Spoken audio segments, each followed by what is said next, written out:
Reciban todos un cordial saludo. Damos inicio a esta tercera conferencia dedicada a inmunopatologías. En esta oportunidad vamos a prestar atención a las inmunodeficiencias. Ya verán ustedes lo interesante de esta condición y la relación que tiene también con los temas que vimos en las dos conferencias anteriores sobre hipersensibilidad y autoinmunidad. Esta clase la vamos a dividir en cuatro momentos principales.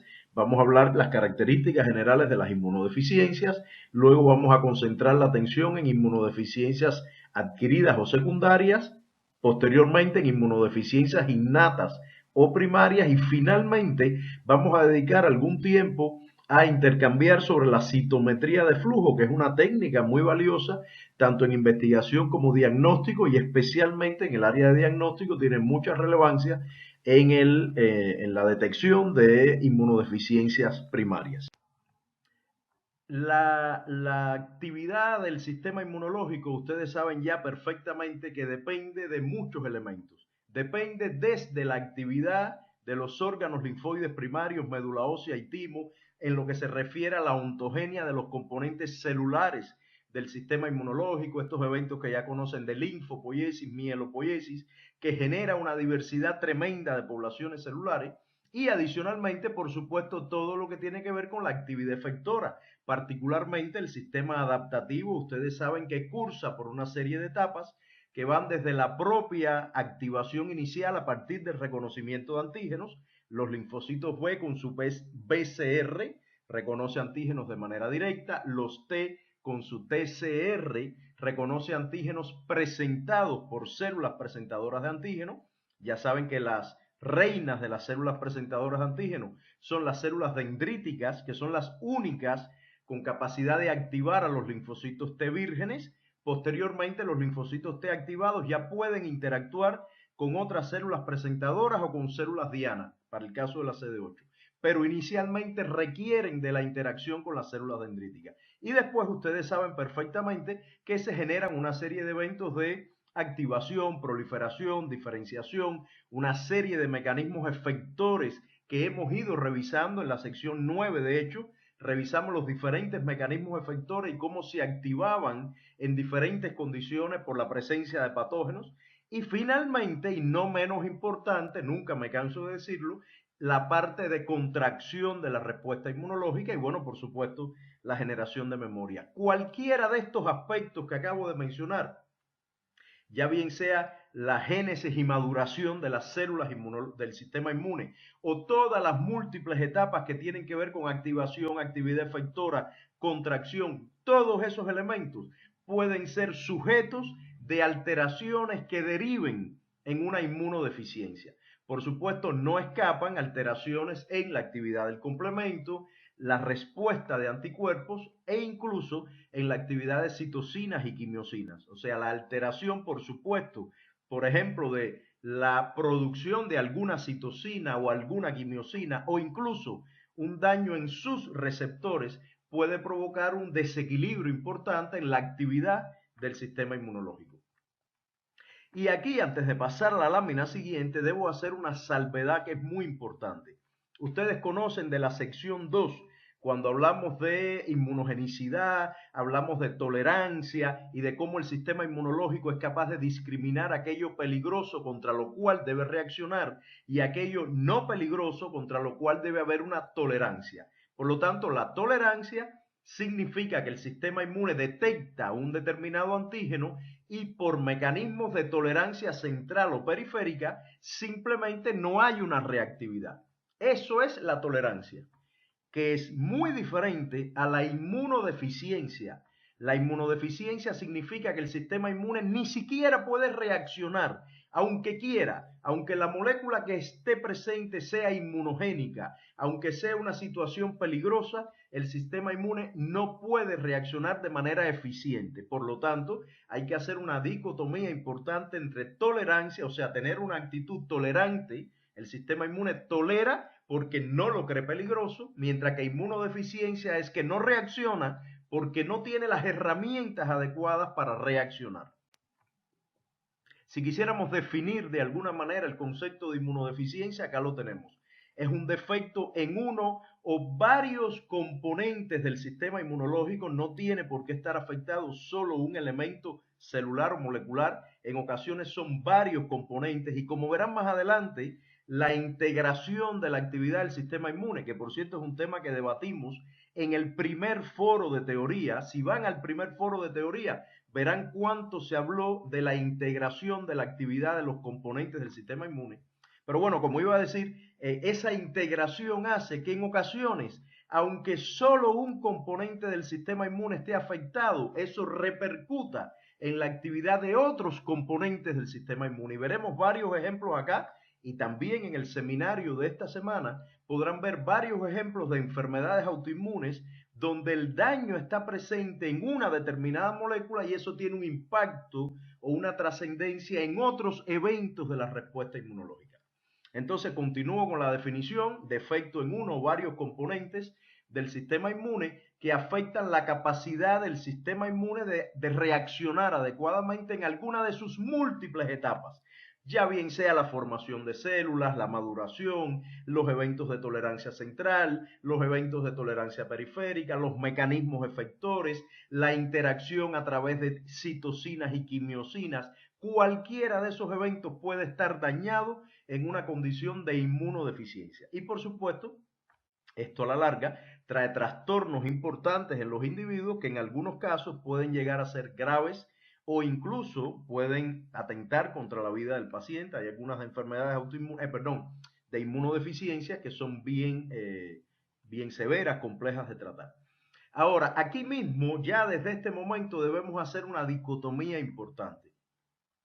Las inmunodeficiencias pueden clasificarse en dos categorías: aquellas que son congénitas o primarias. Como su nombre indica, son aquellas inmunodeficiencias con que nacemos con determinadas alteraciones genéticas que condicionan un fallo en la respuesta inmune. Esas son las inmunodeficiencias primarias. Las inmunodeficiencias secundarias o adquiridas son muy fáciles de caracterizar, si se quiere, porque son aquellas que adquirimos, o sea, su propio nombre lo indica, las adquirimos con nuestra experiencia de vida, las adquirimos con nuestros estilos de vida, con nuestros hábitos de vida, con infecciones que adquirimos, con hábitos nocivos desde el punto de vista alimentario, etcétera, e incluso, fíjense qué interesante lo que voy a decir y lo vamos a ejemplificar, hay inmunodeficiencias secundarias que son, si se quieren, hasta naturales. Son parte de etapas naturales en la vida de las personas y después vamos a tocar ese tema. Vamos a hablar entonces un poco de las inmunodeficiencias secundarias o adquiridas y después prestamos particular atención a las inmunodeficiencias primarias. Lo primero, las inmunodeficiencias secundarias o adquiridas no están codificadas genéticamente, no nacemos con ellas, sino que son consecuencia, como mencioné hace unos minutos, de nuestro estilo de vida, infecciones con que nos enfrentamos, tratamientos farmacológicos en algunos casos, etapas de la vida mencionaba, ya veremos algunos ejemplos, y por lo tanto pueden ser consecuencia de, por ejemplo, malnutrición. O sea, individuos con malnutrición, les alerto que malnutrición no significa carencia de vitaminas, carencia de minerales, carencia de proteínas, no, malnutrición también puede ser obesidad. O sea, la malnutrición vista en un espectro amplio puede condicionar inmunodeficiencia secundaria o adquirida. También infecciones que afectan al sistema inmune, no les tengo que decir, la inmunodeficiencia adquirida más relevante y con más impacto en salud pública durante 40 años ha sido, o 30 años más o menos, la relacionada con el virus de la inmunodeficiencia adquirida, HIV, que condiciona la enfermedad de SIDA. También el uso de fármacos inmunosupresores, por ejemplo, pacientes trasplantados son sometidos a terapias que limitan la actividad del sistema inmune para favorecer el control, el control del rechazo al trasplante, o sea, para limitar el rechazo al trasplante de órganos. Y en consecuencia, estos pacientes tienen una condición de inmunodeficiencia adquirida. Es el caso también de pacientes con determinados tipos de autoinmunidad que reciben una terapia sistémica. Fíjense qué interesante, para apagar la autoinmunidad, el paciente puede derivar en un contexto de inmunodeficiencia. Es por eso, ya lo vimos la clase pasada, que las terapias para autoinmunidad han ido evolucionando y hemos pasado de terapias de inmunosupresión sistémica a inmunoterapias más específicas, más dirigidas a determinados blancos, de manera que el tratamiento no condicione una autoinmunidad adquirida. Perdón, una inmunodeficiencia adquirida. También enfermedades metabólicas, la diabetes tipo 2 condiciona inmunodeficiencia. El cáncer es en dos niveles. Uno de los niveles tiene que ver con la propia influencia de la terapia. Aquí yo pongo quimioterapia, también radioterapia. En el examen parcial, la primera pregunta, bueno, no sé si fue la primera para todos, pero para mí en el diseño del examen, la primera pregunta hablaba precisamente de un paciente sometido a radio y quimioterapia y el impacto que eso tenía en la actividad de la médula ósea. Muchos pacientes con cáncer producto de este tratamiento adquieren una condición de inmunodeficiencia secundaria, bueno, temporal. Después se recupera una vez que se elimina la terapia, ¿no? Y el cáncer, les decía, tiene un segundo matiz de inmunosupresión, que es la inmunoevasión. Eso lo estudiaremos en la sección siguiente, en la que ustedes aprenderán cómo las células tumorales se las ingenian para inducir un estado de inmunodeficiencia, especialmente antitumoral, pero incluso en algunos casos sistémico, que tiene que ver con su capacidad de escapar de la vigilancia inmunológica. Lo veremos la clase siguiente. Otro elemento importante es la inmunosenescencia, lo hemos mencionado más de una vez. Los individuos adultos mayores son individuos que por naturaleza tienen deficiencia en la actividad del sistema inmune. El seminario 5 estuvo dedicado justamente a este tema, a las alteraciones que hay en la producción de linfocitos vírgenes, a el tema de actividad de linfocitos B, T, la acumulación de un contexto inflamatorio, en fin. Otros elementos que también condicionan inmunodeficiencia secundaria, en este caso transitoria, es el embarazo, por ejemplo, lo hablaremos más adelante. Los neonatos tienen también una condición de inmunodeficiencia durante un determinado periodo de vida y, por supuesto, el estrés. El estrés es un condicionante importante de inmunodeficiencia adquirida que de hecho se ha relacionado con la aparición de susceptibilidad a otras enfermedades, incluyendo el cáncer incluso. Y como menciono acá, estas condiciones, por supuesto, pueden ser crónicas. Es el caso de enfermedades metabólicas como la diabetes, que es una enfermedad crónica. El uso de inmunosupresores en trasplante crónico, inmunosupresores en autoinmunidad. Pero hay otras transitorias, porque el embarazo, la condición de neonato, es transitorio. La inmunosenescencia lamentablemente no lo es, por razones obvias. Si hablamos de inmunodeficiencia adquirida, repito, definitivamente, como mencioné hace un momento, no podemos dejar de hablar del virus de inmunodeficiencia humana.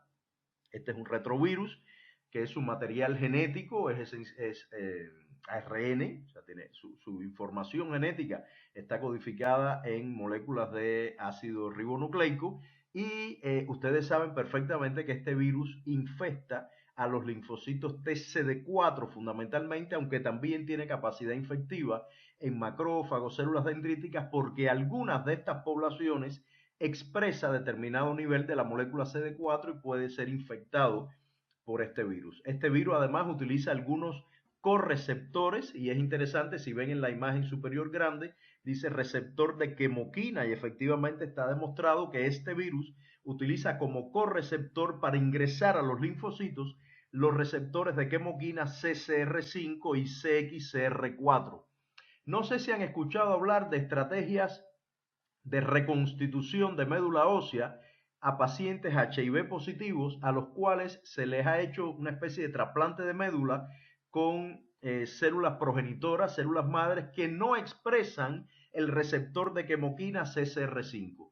Y con esto, ¿qué han logrado? Pues que la población linfocitaria de estos individuos, al no tener este receptor, dejan de ser susceptibles a la infección viral y en consecuencia la carga viral disminuye. El virus no puede, si bien se puede replicar en alguna célula donde esté infectado, luego no puede reproducirse en otras células porque no hay poblaciones que expresen este correceptor. Hasta ahora los resultados han sido promisorios, hay solo algunos pacientes que han recibido esta terapia celular, pero celular y genética, porque fíjense, son células madres las que se le administran, pero manipuladas genéticamente para que no expresen este receptor.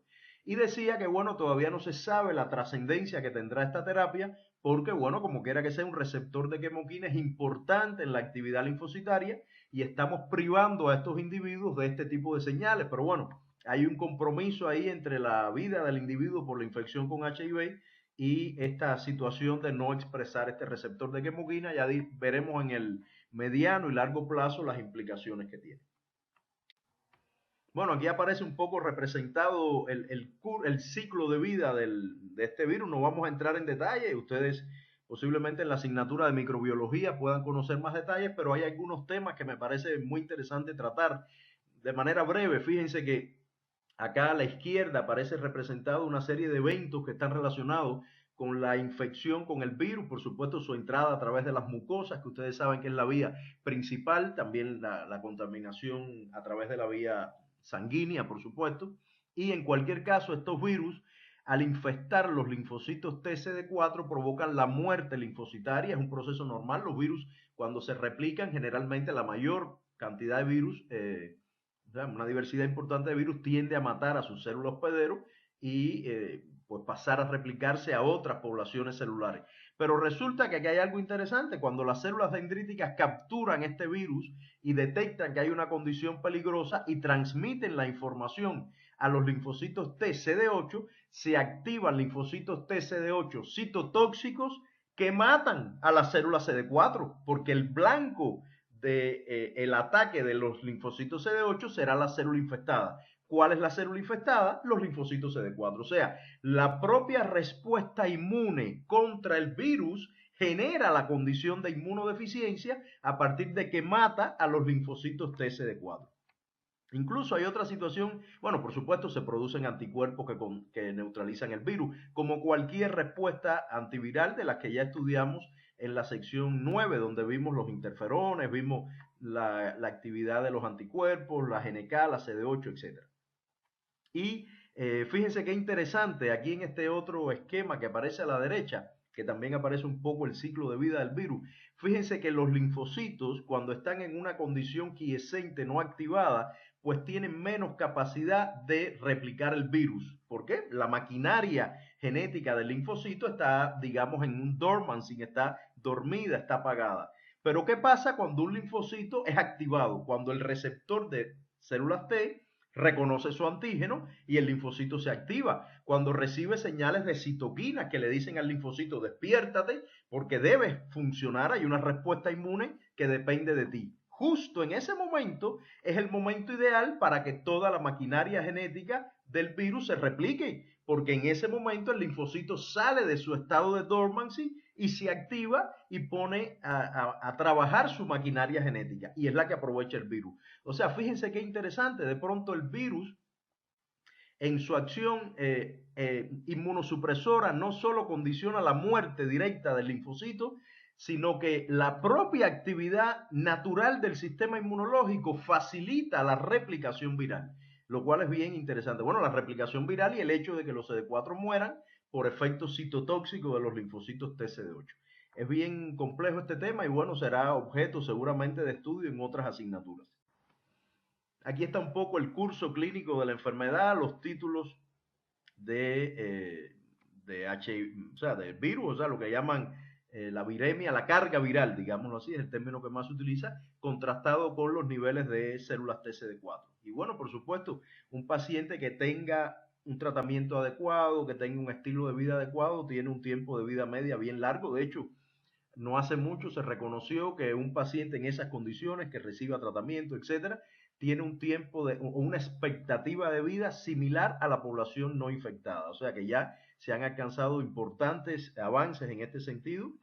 Eh, y bueno, como se observa acá, simplemente hay diferentes etapas descritas, no vamos a profundizar en ese tema, pero por supuesto la condición SIDA, digamos, que es aquella en la cual los niveles de linfocitos TCD4 caen a valores inaceptables por debajo de 200 células por milímetro cúbico, la carga viral aumenta enormemente y ese es el momento justamente donde mejor se manifiestan las inmunodeficiencias, es ese momento, o la inmunodeficiencia adquirida, es ese momento donde los individuos son susceptibles a infecciones virales, a infecciones bacterianas, etcétera, que normalmente deberían controlar y no pueden hacerlo, e incluso el desarrollo de algunos tipos de tumores, etcétera. Y bueno, lamentablemente da el traste con la vida del paciente. Entonces, como menciono acá, no voy a entrar en detalle porque más o menos esto ya se los he mencionado, son los diferentes eventos que contribuyen a la destrucción de los linfocitos T y los mecanismos que están detrás de la inmunodeficiencia relacionada con el HIV.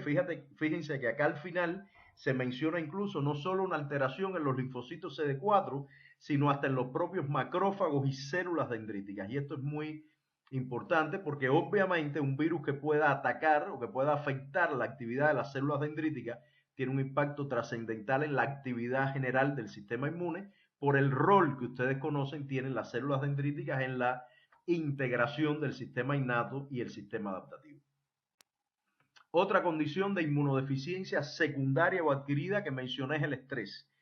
Tampoco vamos a entrar en detalles acá, pero está muy claro, cada vez queda más claro que hay una triada muy bien establecida entre sistema nervioso central, sistema endocrino y sistema inmunológico. Hay una serie de mediadores que, digamos, que cruzan estos sistemas, que intercambian información en estos sistemas y está reconocido que el estrés crónico, no les hablo del estrés agudo, no les hablo del estrés porque tengo examen parcial, les estoy hablando de un estrés crónico, un estrés mal manejado puede condicionar el desarrollo de enfermedades por deficiencias en la actividad del sistema inmunológico. Incluso, si se fijan acá en la lámina que está hacia la derecha, ya se ha llegado a demostrar que esta interacción entre sistema nervioso, endocrino y sistema inmune llega a influir en la composición de la microbiota. Puede condicionar lo que ustedes ya saben que se llama disbiosis. Y si hay disbiosis, entonces también hay un segundo elemento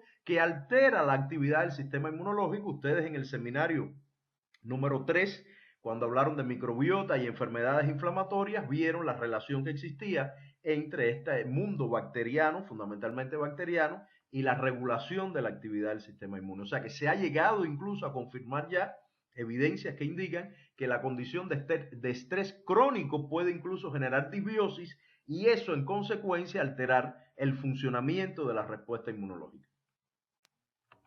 Los otros aspectos que condicionan inmunodeficiencias adquiridas o secundarias pueden ser, como mencioné en una de las primeras láminas, aquellos relacionados con determinadas etapas de la vida. Son normales, nos toca a unos y a otros en algún momento de nuestras vidas y bueno, son eventos naturales. Ese es el caso del embarazo.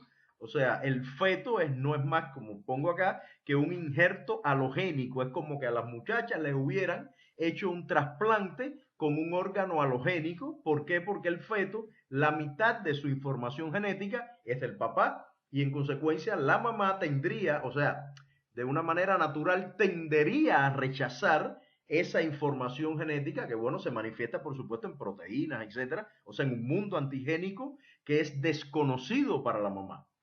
En consecuencia, la evolución obviamente ha tenido que fijar determinados mecanismos para que se produzca un efecto de inmunosupresión temporal, para que la mamá tolere a ese feto. Y acá aparecen representados en la derecha un grupo de poblaciones celulares que cambian en diferentes etapas del embarazo y, por ejemplo, si ustedes se fijan, los linfocitos T reguladores son estos punteados que aparecen al centro, o sea, esta línea de puntos, que aumentan significativamente su nivel. Los linfocitos T reguladores juegan un rol protagónico, mientras que otras poblaciones disminuyen significativamente su presencia. No estoy hablando incluso a nivel de órganos linfoides, etcétera. Estos eventos se dan sobre todo en aquellas estructuras que están cercanas al sitio donde se está produciendo el fenómeno de gestación. O sea, si usted aísla poblaciones celulares del entorno donde está el feto, ahí es donde se detectan estos cambios importantes, incluyendo un incremento significativo de la disponibilidad de células T reguladoras. Fíjense qué bonito, las células dendríticas, que también son punteadas, en este caso en este color rojo vino, así, no sé qué color es, o marrón, pues las células dendríticas disminuyen significativamente y eso tiene mucho sentido porque esas células son las que activan a los linfocitos T, ¿verdad? Bueno, pues ellas se apagan con la intención de que haya una respuesta T deprimida. O sea, por una parte se inhibe la activación de los linfocitos y por otra hay mucha T reguladora para apagar la respuesta inmune con citocinas antiinflamatorias, etcétera. Por lo tanto, el embarazo es un contexto natural de inmunodeficiencia secundaria o adquirida. Incluso cuando estudien, o sea, ya revisaron el seminario 9 sobre respuesta a Candida albicans. Bueno, pues las muchachas embarazadas pueden desarrollar candidiasis, por ejemplo. La candidiasis es una consecuencia del embarazo. ¿Por qué? Porque la Candida albicans está presente en la mayor parte de las personas y cuando el individuo se inmunosuprime, ya ustedes lo saben de ese seminario, pues la enfermedad se puede manifestar porque la respuesta inmune está deprimida. Este es el caso de lo que puede suceder en una mujer embarazada.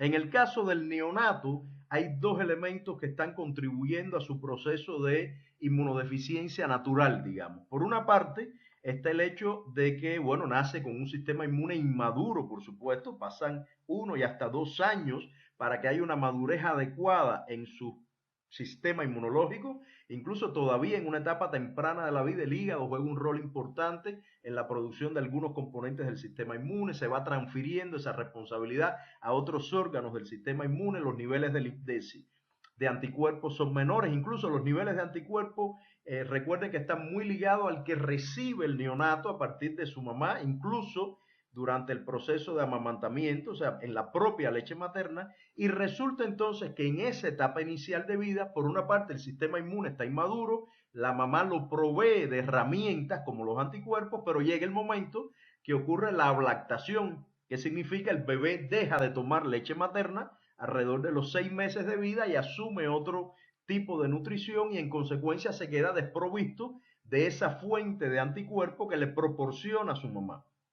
Fíjense que acá se menciona que a los 12 meses de vida, si ustedes revisan el gráfico, los niños tienen alrededor del 60% de la inmunoglobulina total que tendrán cuando adultos. En el caso de IgG, 60%, 75% IgM, muy poca IgA.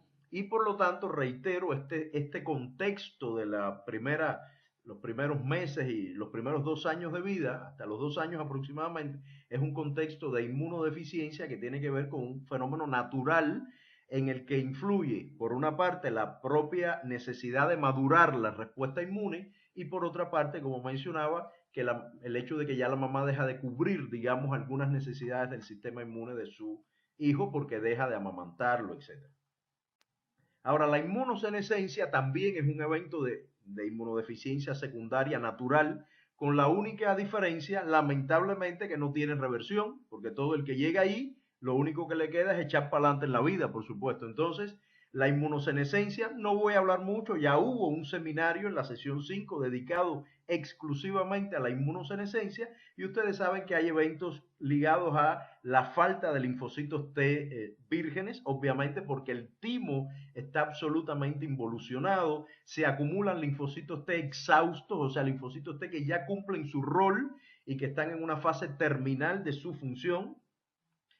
Repito, hay pocas células vírgenes, tanto T como B, hay un evento de inflamación crónico sistémico, hay una alteración, incluso lo vieron en esa lectura del seminario 5, hay una alteración en la, perdón, hay una alteración en la proporción de poblaciones CD4 y CD8. Normalmente las CD4 son aproximadamente 2 veces la proporción de células CD8 y hay un cambio en el radio CD4-CD8, hay un cambio en el radio neutrófilos linfocitos, o sea, se acumulan más células inflamatorias. En fin, esos son temas que tienen que ver con ese contexto inflamatorio sistémico. A nivel de suero también hay más acumulación de mediadores inflamatorios y esto contribuye, por supuesto, al desarrollo de enfermedades como la diabetes tipo 2, que ya ustedes saben de la sesión 10, que tiene que ver con procesos inflamatorios crónicos, aparece con más frecuencia el cáncer, porque el cáncer tiene como sustento también eventos inflamatorios crónicos, etc.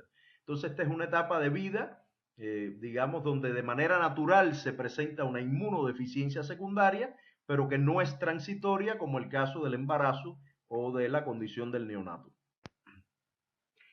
Bueno, después de haber visto las inmunodeficiencias adquiridas o secundarias, vamos a pasar a las inmunodeficiencias congénitas o primarias, o sea, aquellas que tienen que ver con alteraciones genéticas con las cuales nacemos.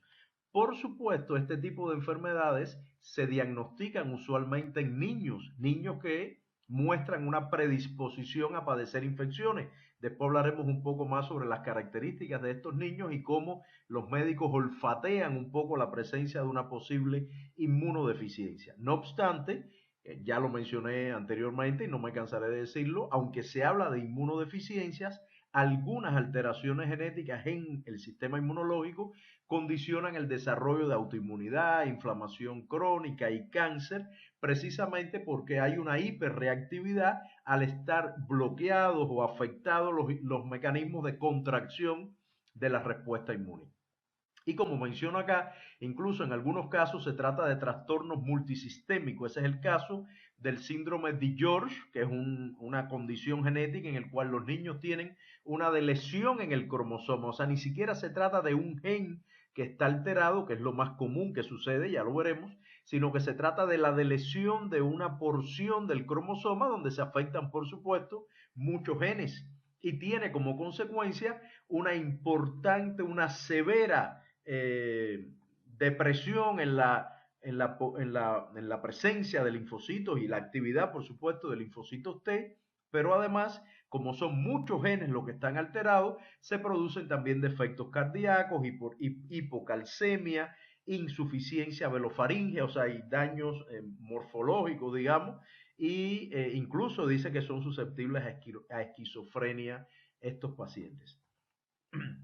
Las alteraciones, ya lo mencioné desde la primera lámina, que pueden, o sea, alteraciones genéticas que pueden condicionar inmunodeficiencias primarias, pueden estar ligadas a la maduración de los leucocitos, o sea, puede haber daño en los eventos que ocurren a nivel de médula ósea, timo, puede haber trastornos en el tráfico leucocitario, que ustedes saben que no es solo importante para que los leucocitos migren a los sitios de inflamación, el tráfico celular también es importante para la migración leucocitaria entre órganos linfoides primarios y secundarios o incluso para el traslado de las células dendríticas desde los sitios de inflamación hacia los órganos linfoides. O sea, puede haber alteraciones en cualquiera de esos niveles, puede haber defectos en la presentación de antígeno a los linfocitos T, defectos en la secreción o en la señalización de citocinas y quimiosinas, la actividad efectora puede estar dañada, o sea, puede haber problemas, por ejemplo,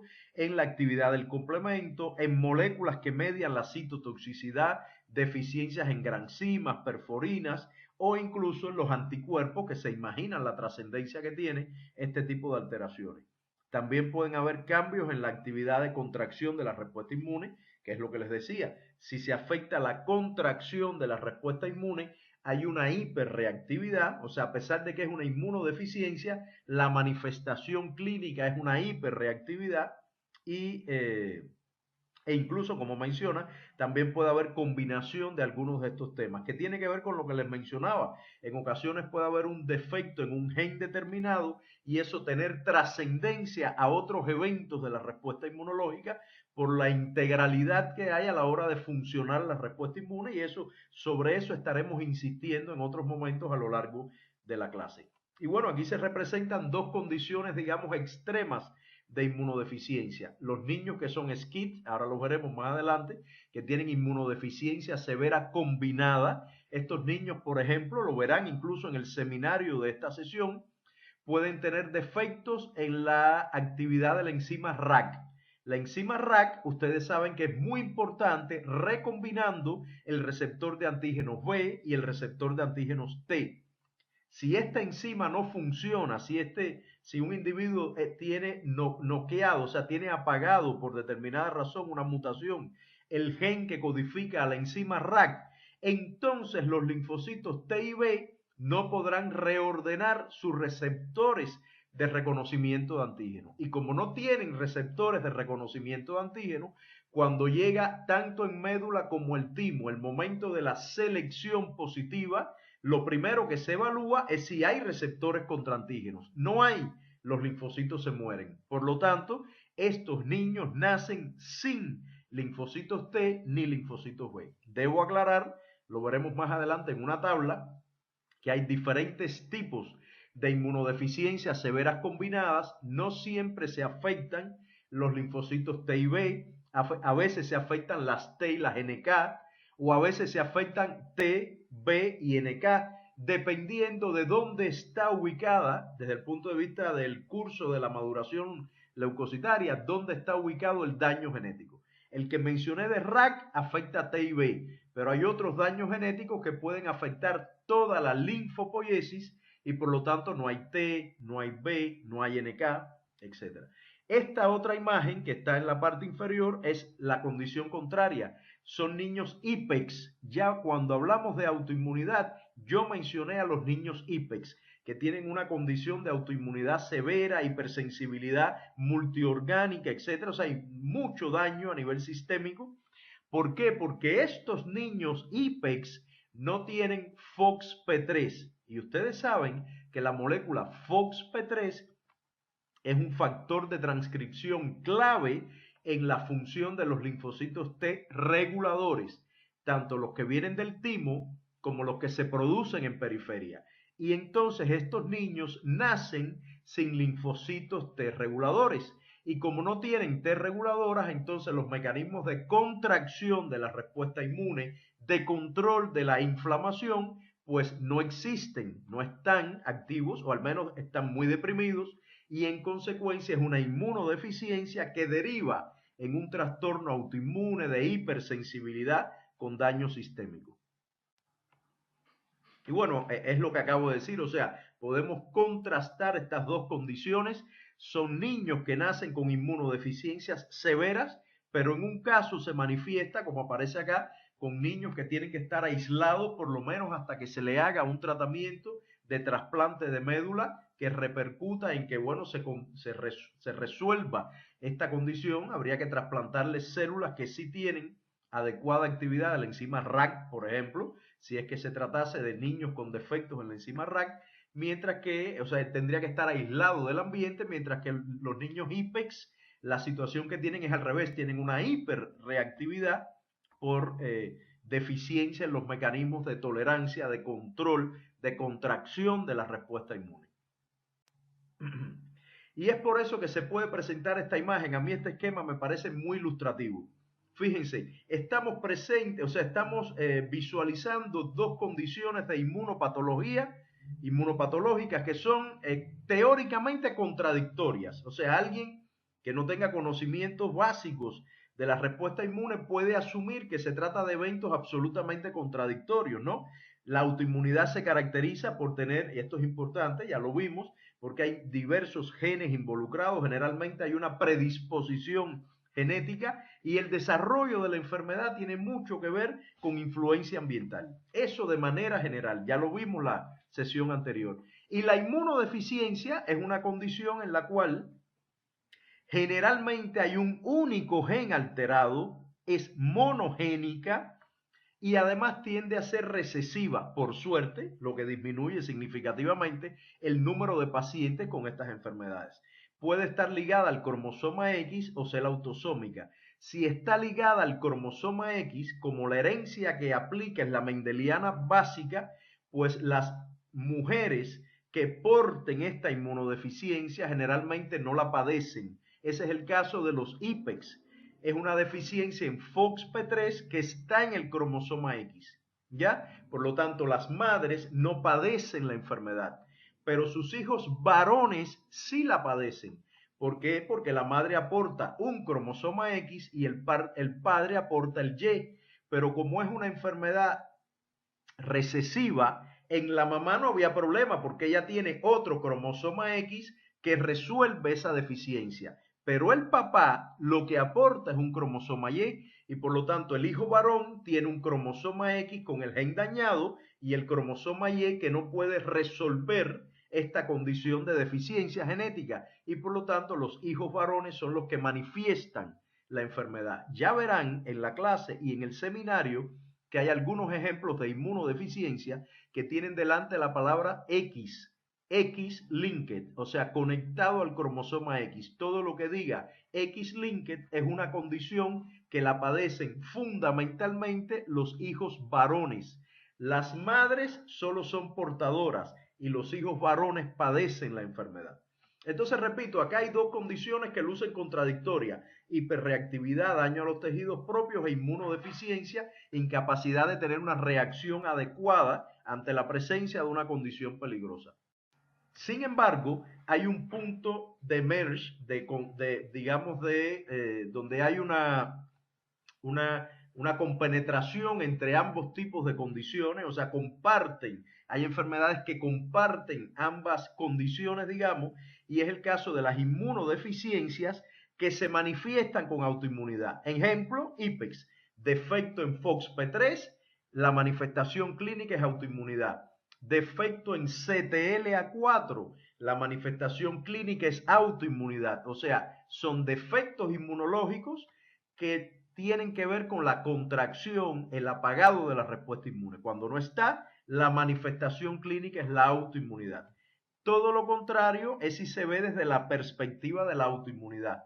Podría considerarse que determinadas enfermedades autoinmunes son inmunodeficiencias monogénicas. Otra vez el IPEX, el defecto en CTLA4. O sea, hay enfermedades que están, o sea, que son parte de ambos conjuntos, digamos. O sea, si hacemos un conjunto de inmunodeficiencias y un conjunto que engloba la autoinmunidad, hay enfermedades que son partes de ambos conjuntos porque son deficiencias en la respuesta inmune cuya manifestación clínica son trastornos autoinmunes. No sé si entendieron este mensaje, pero es muy importante y repito, el ejemplo más clásico es el de los niños IPEX, que no tienen FOXP3, tienen una deficiencia inmunológica, pero que su manifestación es un trastorno autoinmune, porque esa deficiencia afecta el apagado de la respuesta inmunológica y por lo tanto hay una cronicidad y se manifiestan daños en los tejidos propios.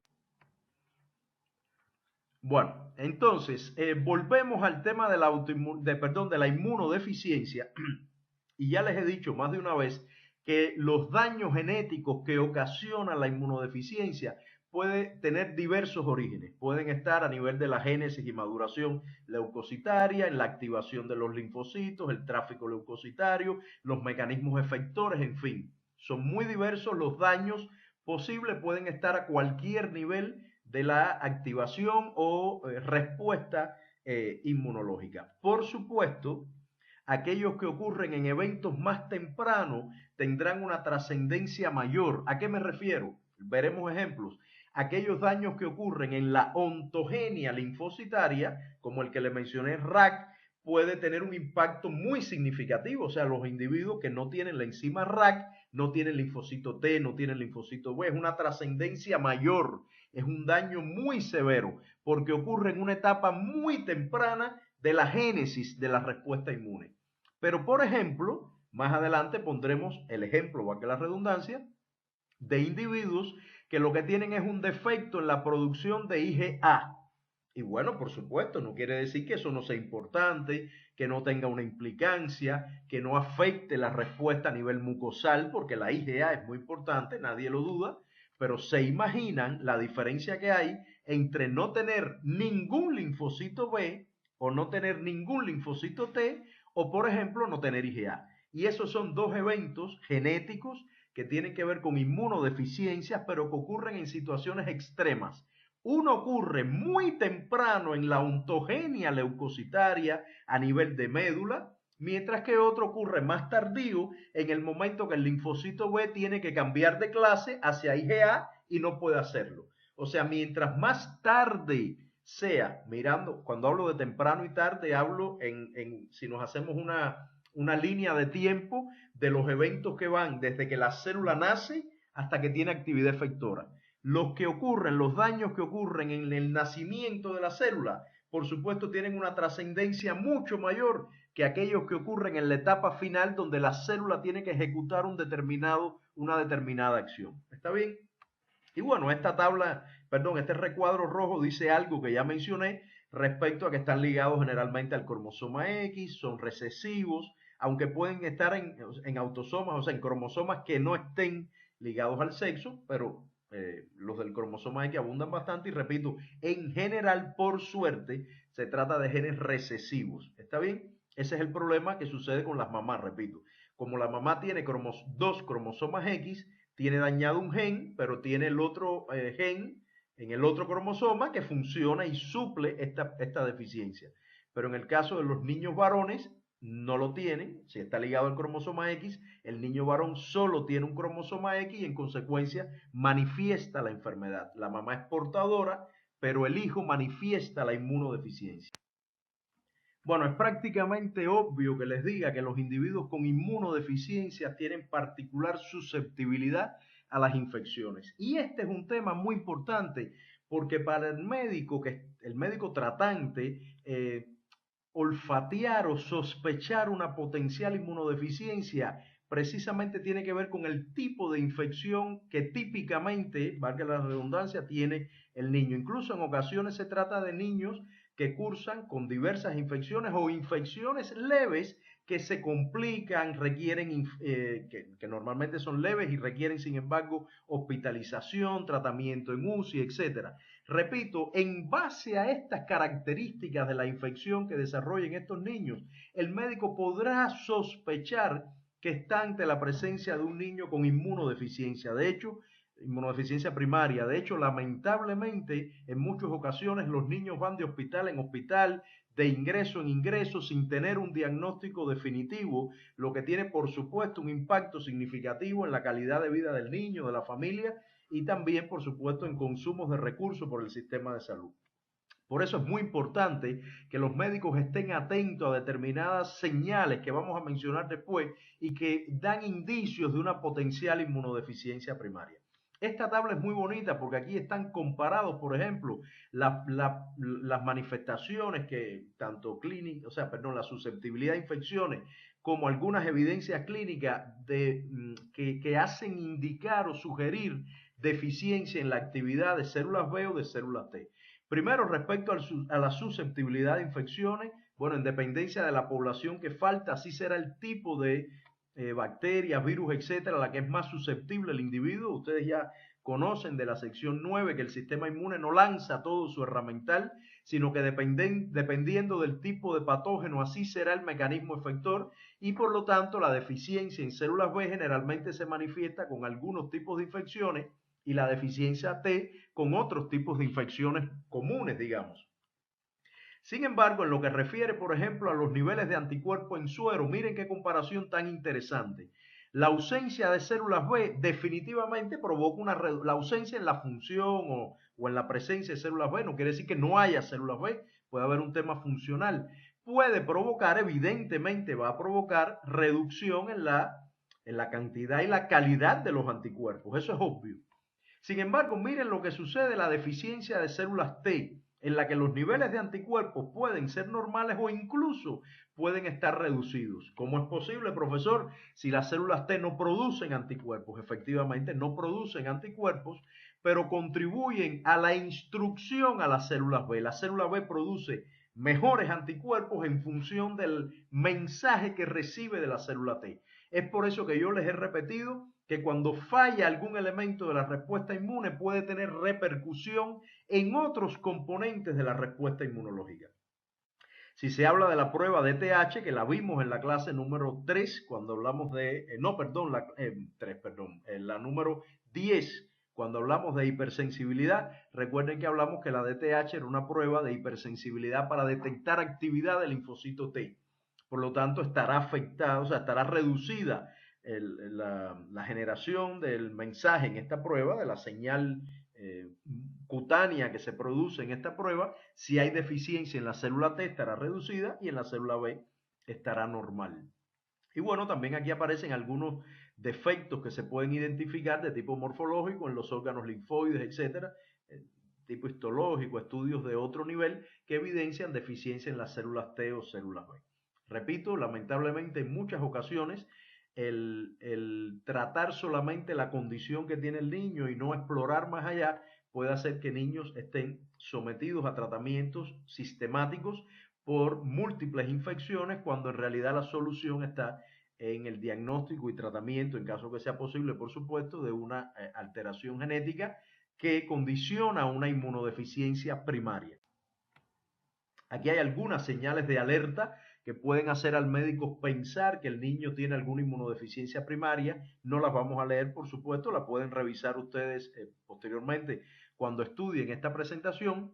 Y lo importante acá es que, repito, son señales que pueden alarmar al médico, hacerlo buscar un poquito más allá de la condición que está tratando en ese momento, e incluso, y esto es muy importante, después algo de eso voy a mencionar un poco al final de la presentación, en dependencia de estas señales, además el médico tiene que tener un segundo nivel de análisis. Ese segundo nivel tiene que ver con el tipo de estudio que va a hacer al niño. Porque aunque el examen definitorio de una inmunodeficiencia primaria es un estudio genético para decir tiene este gen alterado, eso es verdad, pero generalmente no se llega ahí a la primera. Hay que hacer estudios intermedios que van focalizando la atención en un determinado gen, medir poblaciones leucocitarias, cuantificar el suero, cuantificar actividad de complemento, evaluar actividad fagocítica, y en dependencia de las señales que va recibiendo el médico, por una parte por las manifestaciones de infecciones y por otra parte por estas pruebas inmunológicas, al final, digamos, se arma una idea y dice, por aquí voy a buscar genéticamente, háganle esta determinación para confirmar el diagnóstico. Por lo tanto, repito, el hecho de que en ocasiones los médicos no atiendan estas señales, pues hace que algunos niños vayan de infección de infección en infección y de hospital en hospital sin tener un diagnóstico definitivo de una inmunodeficiencia.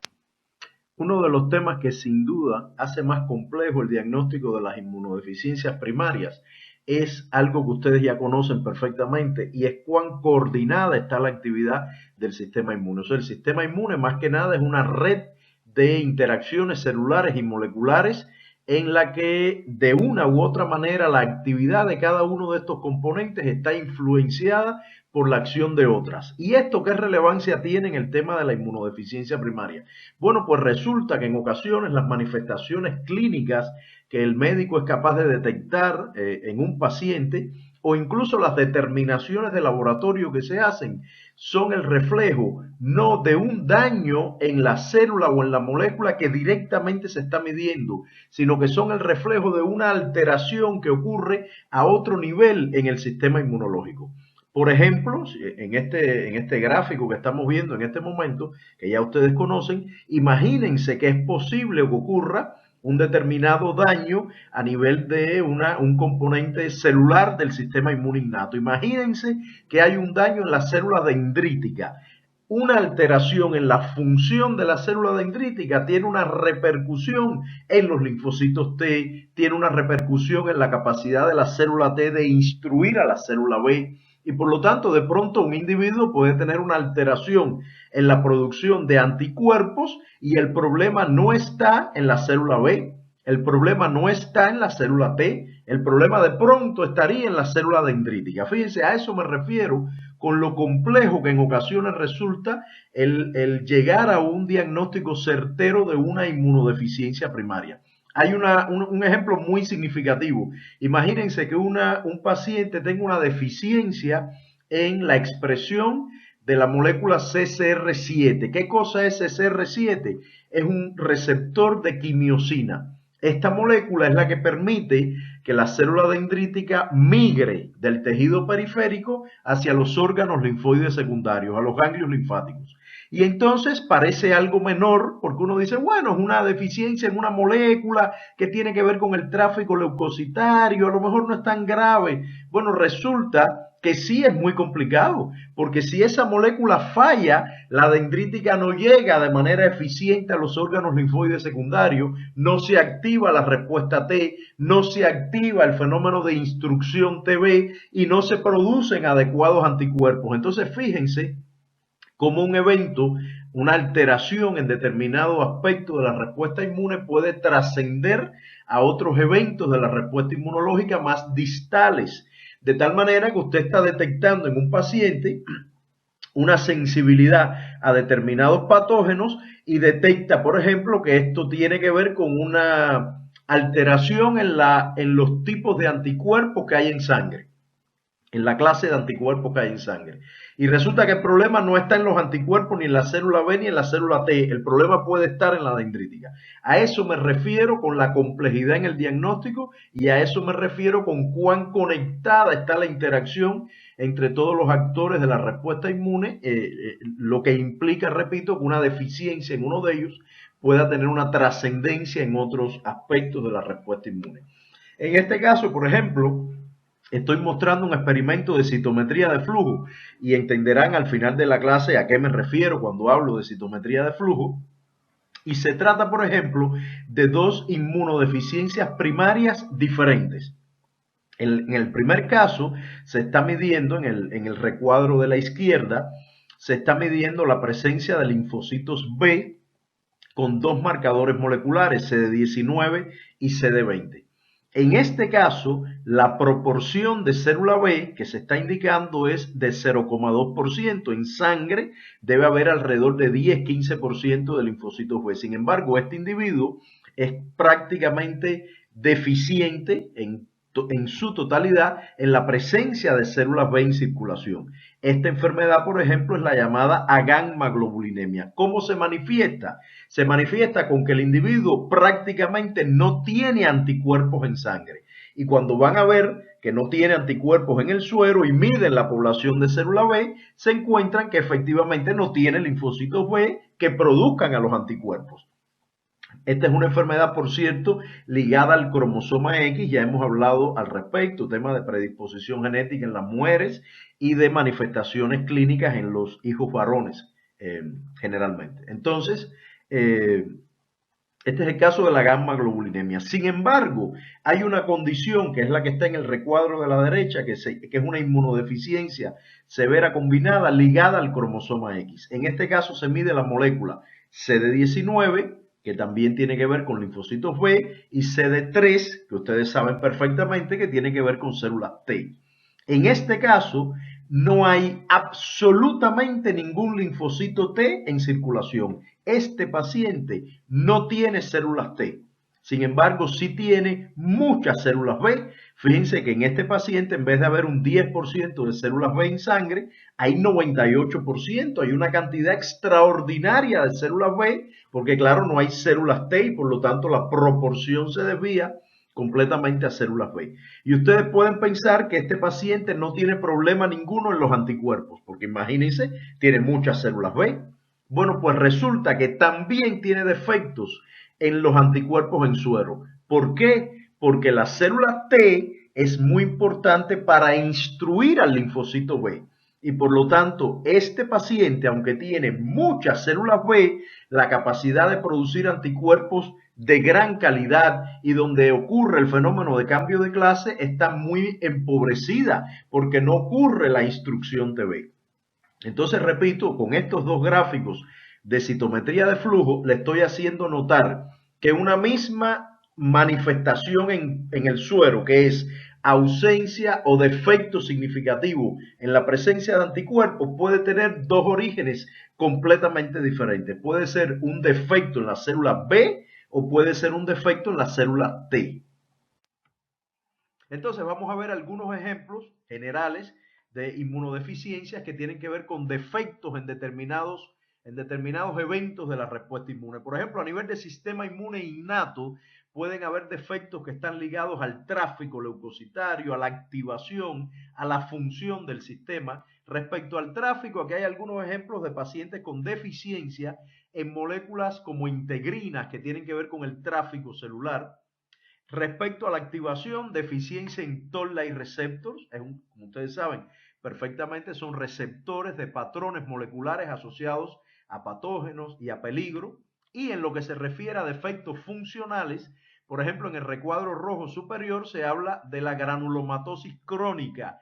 ¿Qué cosa es esta enfermedad? Bueno, como dice en el recuadro de la derecha, resulta que estos individuos no producen especies reactivas de oxígeno en los fagocitos. Cuando los macrófagos neutrófilos fagocitan, la manera que ellos tienen de matar a la bacteria, o al patógeno fagocitado es, bueno, con proteasas dentro de los endolisosomas, etcétera, fagosomas, perdón, pero también por acción de especies reactivas de oxígeno y nitrógeno. Estos individuos no tienen capacidad de expresar o de producir especies reactivas de oxígeno y en consecuencia no matan a las bacterias fagocitadas y se producen susceptibilidad importante, infecciones bacterianas con hongos, etcétera. Entonces, repito, a nivel del sistema inmune innato pueden haber una serie de deficiencias. ¿Estos daños impactan en el sistema adaptativo? Por supuesto. Imagínense que las células no tengan la capacidad de detectar PAMs y DAMs. Si no lo hacen eficientemente, no pueden ir a ver al adaptativo e instruirlo de que hay una condición peligrosa. O sea, una vez más se manifiesta una deficiencia en una parte del sistema inmune que impacta en la actividad de otros componentes del sistema inmune. En lo que se refiere a inmunodeficiencias severas combinadas, ya pusimos un ejemplo bastante al principio con el niño este que estaba aislado, digamos. Bueno, hay diferentes tipos de inmunodeficiencias severas combinadas. Por ejemplo, acá se menciona la ligada al cromosoma X, que es una inmunodeficiencia, la van a ver en la lectura, donde hay daños en la presencia de células T, de células NK, pero los niveles de células B son normales o incluso están incrementados, como les mencioné en la imagen que les mostré, pero los niveles de inmunoglobulina están afectados. No voy a repetir lo mismo. ¿Hay células B? Sí. ¿Muchas células B? Sí. ¿Y cómo es posible que no haya anticuerpos? Es que no hay células B, células T, perdón, que hagan la instrucción TB. Otros defectos pueden tener que ver, como se mencionan un poco más abajo, con la formación del receptor de células T, y por lo tanto no hay linfocitos T. En fin, hay daños más severos en el cual, por ejemplo, lo que falla es la enzima RAC. Si no hay enzima RAC, no hay recombinación de los segmentos VDJ en la cadena pesada de los receptores B o en la cadena beta de los receptores T, ni de los segmentos VJ de la cadena ligera B o de la cadena alfa T.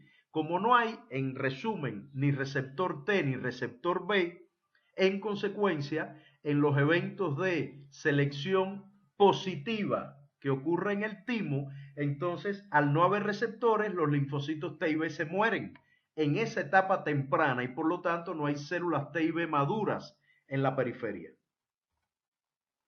Incluso hay eventos más complicados donde el daño es en una etapa muy temprana de la maduración leucocitaria, es el caso de la digénesis reticular, en donde no hay ni linfocitos T, ni B, ni células mieloides. Es más complicada la situación. Mientras más temprano en la ontogenia sea el defecto, más impacto tendrá, más poblaciones celulares estarán afectadas y por supuesto habrá mayor alteración, mayor supresión en la actividad inmunológica.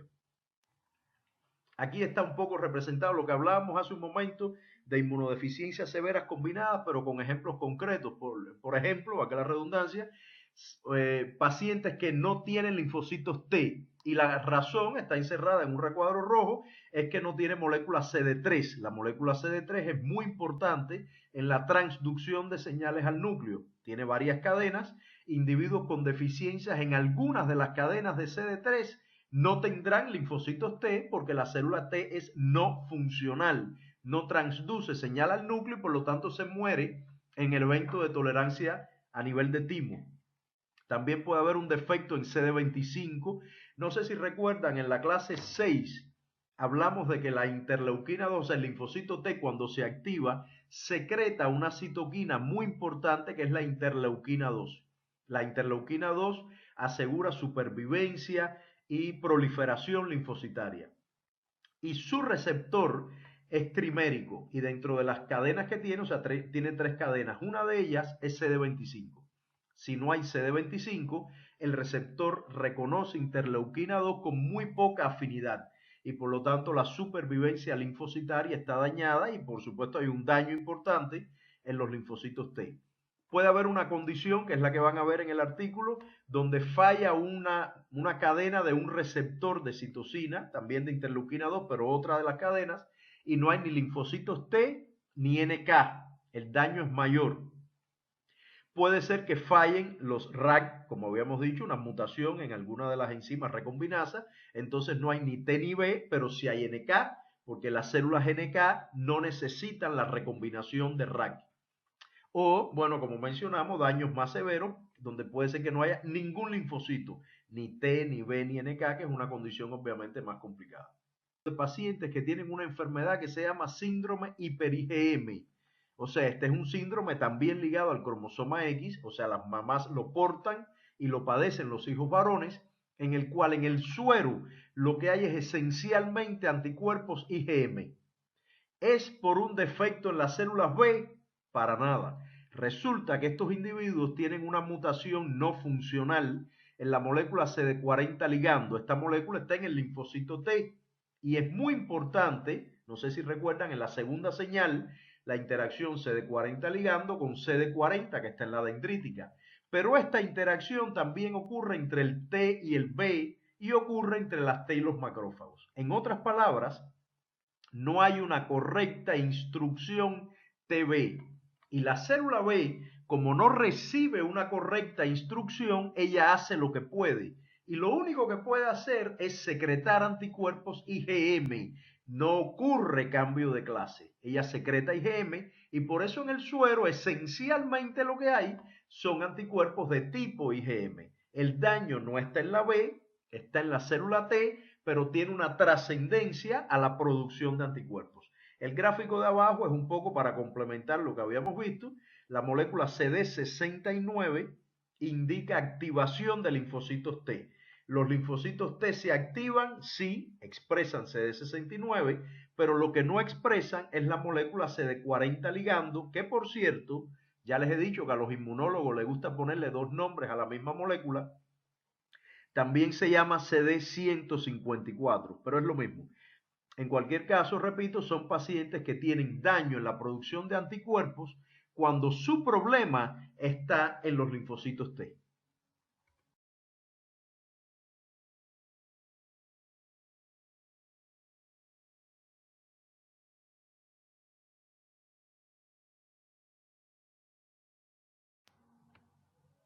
Y este es otro ejemplo bien bonito de alteraciones, en este caso en las inmunoglobulinas, que tiene dos niveles.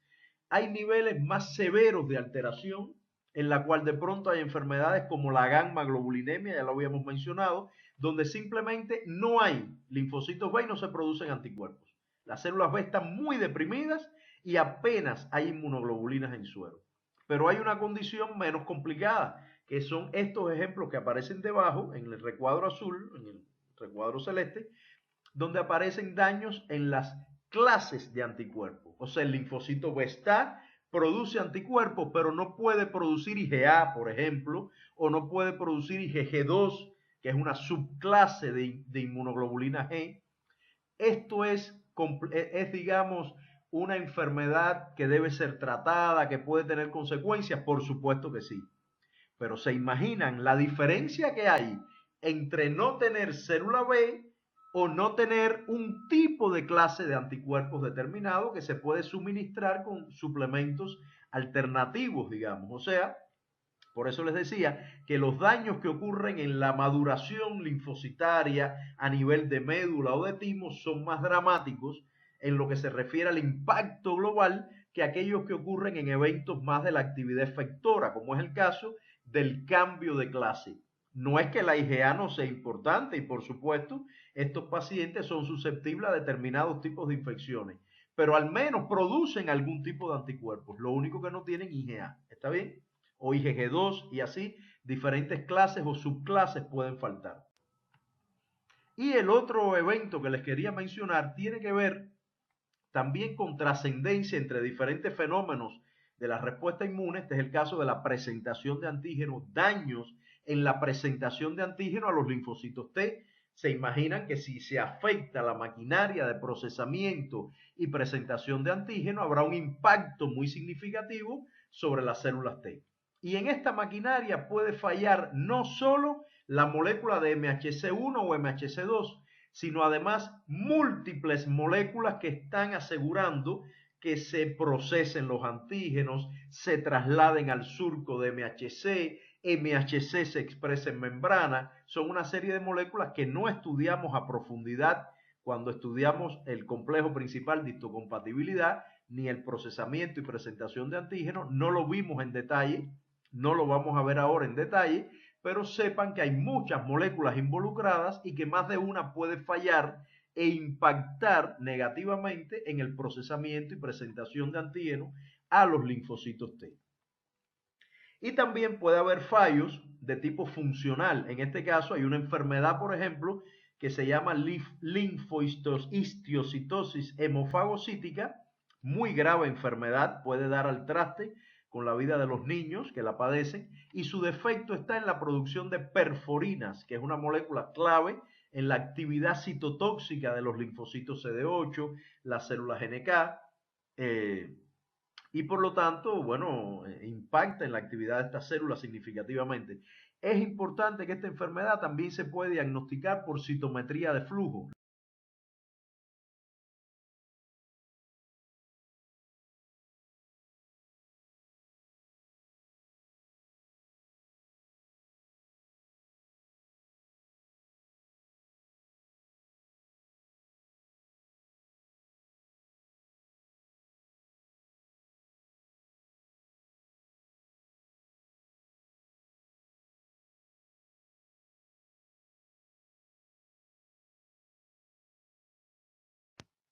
Y como hemos mencionado, están estas enfermedades de inmunodeficiencia cuya manifestación es autoinmunidad e hiperreactividad. Le doy el ejemplo de IPEX, son niños cuyas madres tienen un defecto genético en el cromosoma X, no tienen FOXP3, pero la madre tiene dos cromosomas X, pero el hijo varón tiene solo uno y manifiesta la enfermedad.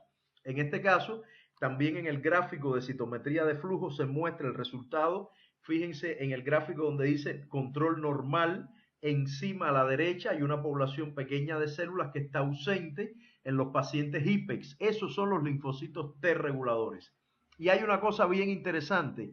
Esta enfermedad es una evidencia del valor que tiene la tolerancia periférica.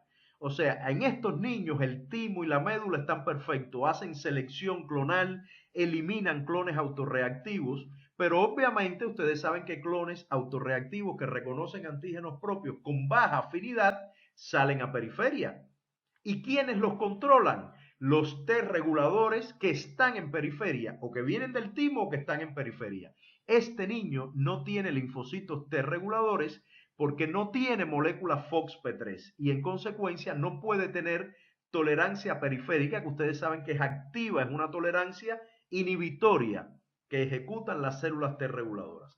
Otros problemas tienen que ver con la deficiencia del par fas ligando, que son moléculas que tienen que ver con la inducción de apoptosis y son muy importantes en muchos eventos, incluyendo la maduración linfocitaria en el timo. Es por eso que estos niños, por ejemplo, tienen poblaciones tímicas linfocitarias inmaduras, o sea, tienen en sangre linfocitos CD4 negativo, CD8 negativo, células T que no son ni CD4 ni CD8, son linfocitos inmaduros que debieron morir en el timo y que salen a periferia porque no tienen ese mecanismo de muerte mediado por FAFAs ligando.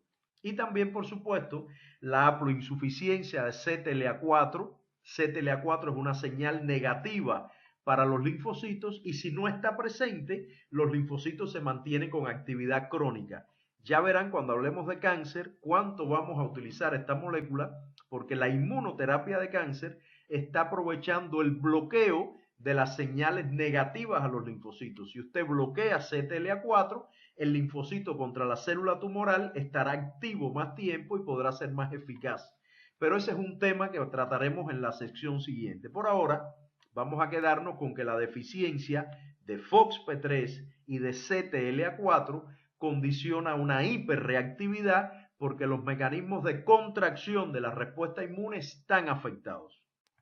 Y para terminar, solo hago mención a un tema que ya de alguna manera he mencionado, valga la redundancia, que son eventos, o sea, estrategias para el diagnóstico de inmunodeficiencias primarias. Una de ellas la van a estudiar en el seminario, citometría de flujo, pero hay muchas técnicas y el médico en base a la manifestación clínica de los niños, el tipo de infecciones a las que son más propensos, la historia de la enfermedad, pues el médico podrá olfatear qué pruebas serían valiosas realizar. Por aquí es mejor medir células T, células B, anticuerpos, fagocitosis, complemento, y en base a eso, como siempre les he dicho, o como les he dicho en otras ocasiones, la, la prueba genética es definitoria, pero en base a una historia, digamos, construida, de tal manera que se vaya un poco más al seguro a la determinación de uno o dos genes que con más potencialidad deben justificar esta inmunodeficiencia primaria que puede tener flujo. Bueno, aquí hay dos equipos de citometría, de una época más antigua a una época más moderna. Son equipos que tienen mínimo un rayo láser, pueden tener hasta 4 láser y miden entre 3 y hasta 18 o más fluoróforos diferentes. Ahora, ¿eso para qué sirve? Bueno, resulta que la citometría de flujo es una técnica que permite medir sobre una misma población celular múltiples parámetros. O sea, permite en un grupo de células, por ejemplo, células del sistema inmunológico, evaluar moléculas que están en la superficie celular, dentro de la célula, que tienen que ver con la función celular, con su morfología. Es una técnica extremadamente útil en cáncer, o sea, para estudios en cáncer y para estudios del sistema inmunológico. Y se utiliza muchísimo, está muy difundida tanto en investigación como en diagnóstico. ¿Está bien? Entonces, esencialmente, como les digo, es una técnica muy útil, muy versátil, muy robusta, donde se miden muchas cosas, incluyendo el hecho de que se pueden hacer diagnósticos de inmunodeficiencia primaria, o al menos pruebas para acercarse al diagnóstico final de la inmunodeficiencia primaria, como van a ver en el seminario de esta semana.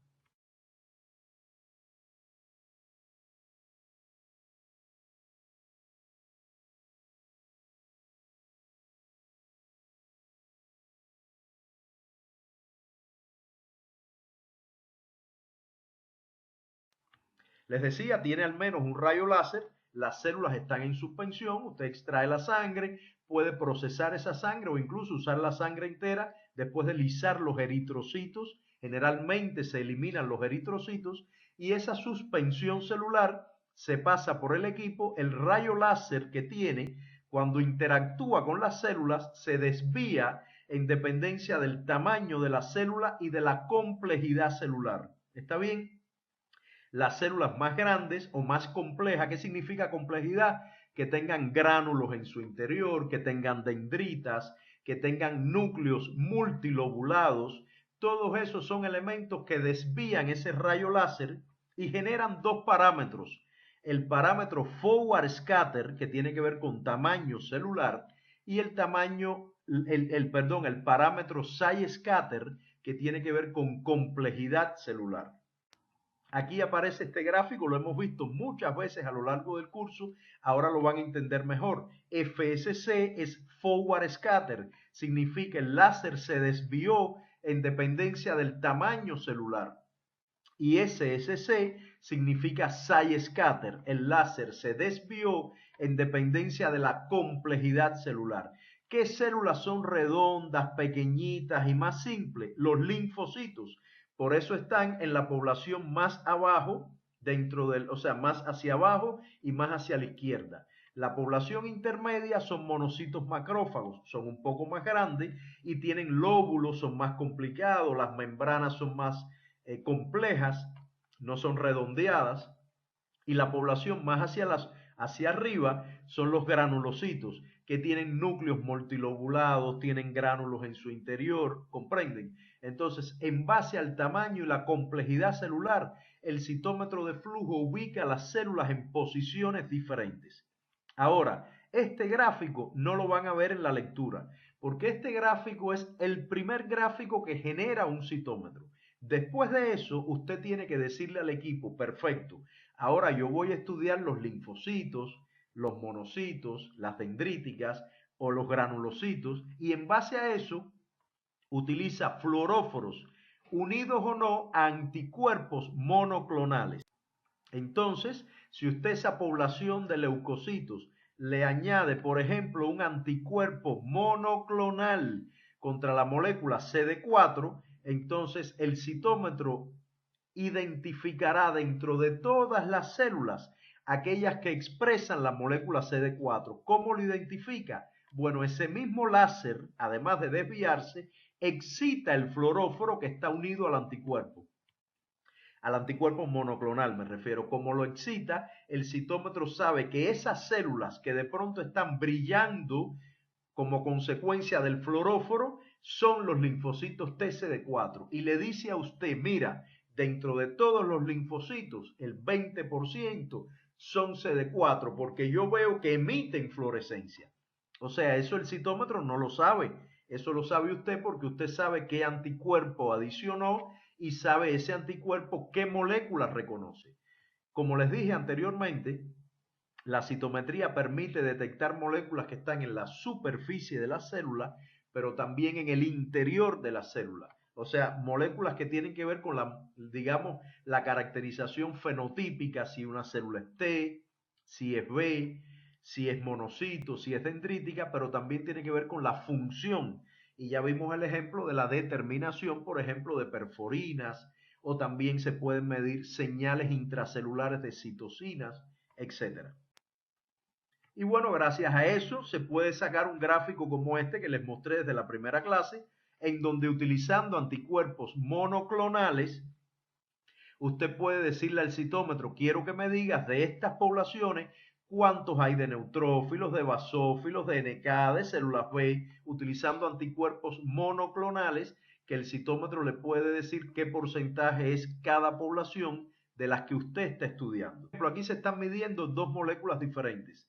CD3, que está en todos los linfocitos T, y CD4, que está en los linfocitos T auxiliadores. ¿Está bien? La nube en gris, las celulitas grises, son negativas para el eje X y negativas para el eje Y. Por lo tanto, no tienen ni CD3 ni CD4. No son linfocitos T. La población que está debajo hacia la derecha, las verdes, no son CD4, fíjense que son negativas en el eje Y, pero son positivas en el eje X. Por lo tanto, expresan CD3, pero no son CD4. ¿Qué linfocito T expresa CD3, pero no CD4? Obviamente los T citotóxicos, que lo que expresan no es CD4, es CD8. Y la población rosada que está arriba expresa CD3 y CD4. Esos son linfocitos T auxiliadores. Por lo tanto, en dependencia de los anticuerpos que usted utilice, el citómetro le puede caracterizar diferentes poblaciones. Y aquí aparece una lista de moléculas que son muy útiles para caracterizar diferentes poblaciones leucocitarias. Las van a ver en la lectura. Para linfocitos T, CD3 obviamente, CD4 y CD8 que distinguen auxiliadoras de citotóxicas. Linfocitos B expresan CD19 y CD20, macrófagos CD14 y así diferentes moléculas que definen si una población es de un tipo leucocitario u otro. Y eso el citómetro se lo puede decir, qué proporción representan dentro de las células que están en estudio.